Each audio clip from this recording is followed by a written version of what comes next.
Hello বন্ধুরা, আমার চ্যানেলে আপনাদের স্বাগতম। আজ আমরা সবার প্রিয় খুব ঝাল এবং ধাবা স্টাইলের চানা মশলা তৈরি করতে যাচ্ছি। আপনি এটি পুরি, ভাটুরা বা ভাতের সাথে খেতে পারেন। এটি তৈরি করা খুব সহজ এবং এর স্বাদ এমন যে সবাই করে রেসিপিটি শুরু করা যাক। চলুন ভিডিওটি দেখি। চানা মশলা তৈরি করতে আমাদের এই সাধারণ জিনিসগুলো প্রয়োজন যা আমাদের রান্নাঘরে সবসময় থাকে। প্রথমে একটি প্যানে 2 টেবিল চামচ তেল গরম করুন। তেল গরম হয়ে গেলে জিরা দিন। কয়েক সেকেন্ডের জন্য এগুলোকে ফুটতে দিন। এবার মিহি করে কাটা পেঁয়াজ দিন। পেঁয়াজ হালকা সোনালী বাদামি হওয়া পর্যন্ত ভাজুন। এরপর আদা রসুনের পেস্ট এবং কাটা কাঁচা লঙ্কা দিন।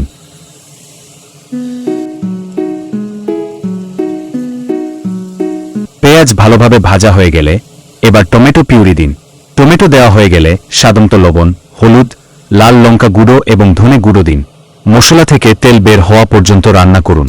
দেখুন মশলা থেকে তেল বের হয়েছে।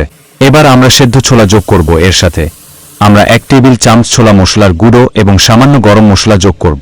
ছোলাগুলো মশলার সাথে 2 মিনিট ধরে ভালোভাবে মেশান যাতে সব মশলার স্বাদ ছোলার মধ্যে প্রবেশ করে।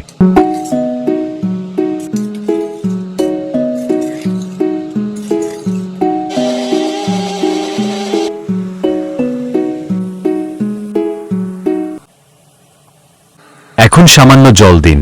গ্রেভিটি আপনি যতটা ঘন চান সেই অনুযায়ী জল দিন। গ্রেভি আরও ঘন করার জন্য ছোলাগুলো মিক্সারে একটি পেস্ট তৈরি নিয়েছি। এখন এটি ঢেকে দিন এবং কম আঁচে 5 থেকে 7 মিনিট রান্না হতে দিন।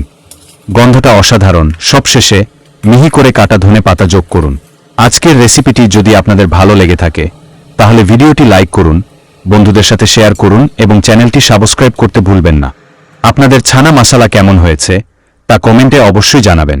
পরের বার নতুন এবং আকর্ষণীয় কোনো রেসিপি নিয়ে দেখা হবে। ততক্ষণ পর্যন্ত বিদায়।